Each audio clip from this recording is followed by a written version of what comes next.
Imagine a world map covered in green dots, each one a Steam player. But for over 10 years, one single green dot has appeared in the most unlikely place, North Korea, a country known for its intense secrecy and being almost completely cut off from the internet. Yet, someone there is playing on Steam. Even stranger, last month, that dot vanished, only to pop back up again, leaving everyone asking, who is this mysterious gamer, and why are they the only one? In this video, we're going to dive deep into North Korea's super restrictive internet to explore the top theories about who this player could be, and one idea might totally surprise you. Now, you might be wondering, is that dot really in North Korea? And well, yes it is. This dot has been consistently spotted in Pyongyang, making it a truly long-standing mystery for gamers around the world. To grasp just how interesting this one Steam user is, we have to understand North Korea's internet. It's like they have two separate internet systems. Most everyday citizens are stuck on Kwangmayong, their national intranet. Picture it as a super controlled, local-only internet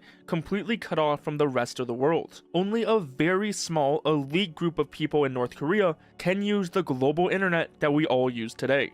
Even for this small group, their online activity is watched very closely. Government agencies track what they do. Using any foreign websites or apps without permission is strictly forbidden. It could even land you in jail. Kwangmayong is a closed network with state-approved websites, email, and even some online services. And yes, it does host some local video games, like Korean chess and mobile games. There are around 250 mobile games available in their app store, often being unofficial versions of foreign titles. But remember, this is entirely separate from the global internet and platforms like Steam.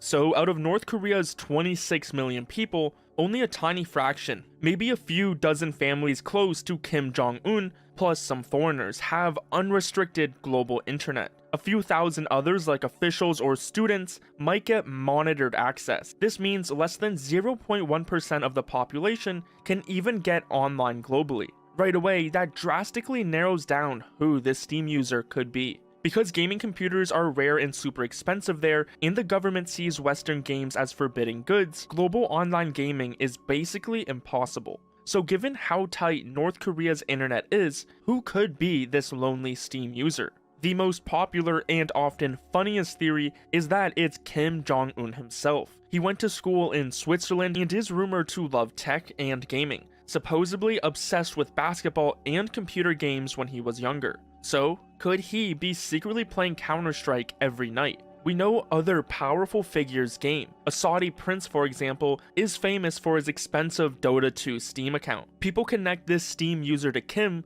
because his main home is right outside Pyongyang, exactly where the green dot appears. This, plus his rumored love for gaming and the very limited global internet access in North Korea, has led to tons of theories that he really is the dictator gamer. But there is a key technical detail that's often missed. The lone dot on Steam's map isn't as exact as it looks. Most countries have millions, even billions of unique internet addresses, like house numbers for every computer. But North Korea has incredibly few. Only 1,024 IPs for their entire country's global internet traffic. To compare, a small town in the United States might have hundreds of thousands of these addresses. This extreme shortage means that even though Steam shows one dot, that single point could actually mean a small group of authorized users are all sharing the same internet address. Therefore, while the leader of North Korea might enjoy a video game or two in private, there is more likely options of who could be the owner of this Steam account.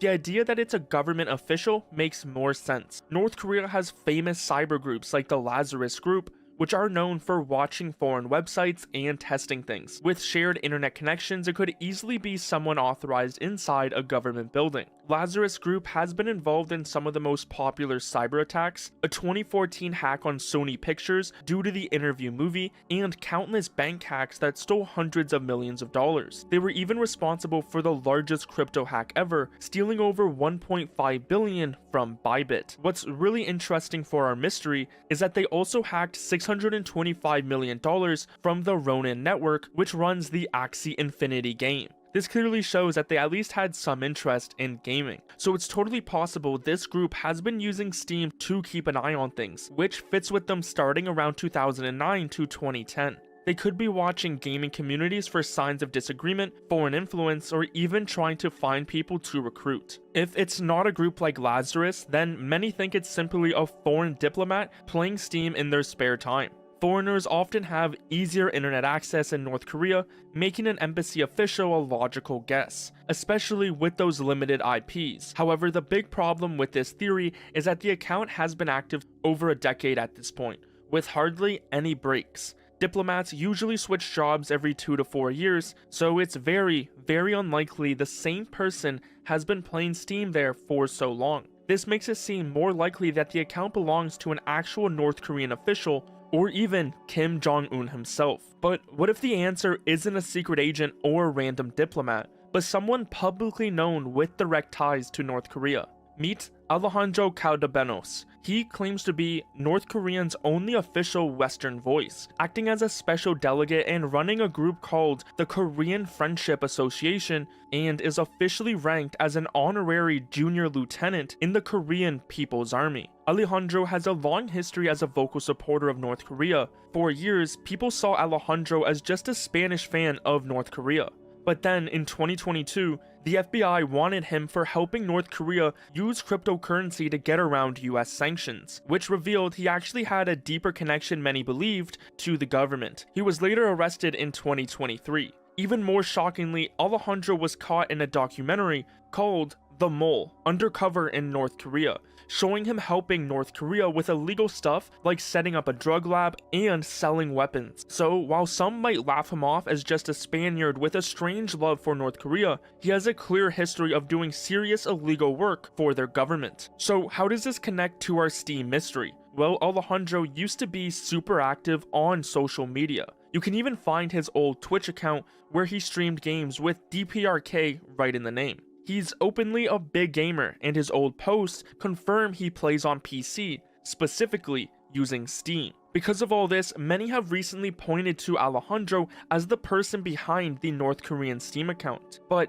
there's a catch. His FBI wanted poster says he lives in Spain, which is where he was then arrested. While it is reported in 2024 that he has visited Pyongyang over 80 times, the Steam account has been active almost constantly, suggests something more permanent than just some visits, making it less likely he's the actual player in question. So, where does this leave us? Who is truly behind this mysterious Steam account? Based on everything we've uncovered, the most likely answers point to either Kim Jong-un himself, given his past, or someone very close to him. If not, then it could be the Lazarus group using Steam for their intelligence operations. This single green dot has become an internet legend. The dot's surprising disappearance and sudden return in June 2025 leaves us with the question, was it a routine checkup, was the player traveling, or was it maybe just some glitch? While news outlets have covered it and often pushed the Kim Jong-un theory, we will never know the full truth. Valve, the company behind Steam, will not give a statement on the situation due to their privacy policy, which prevents comments on individual user data. So for now,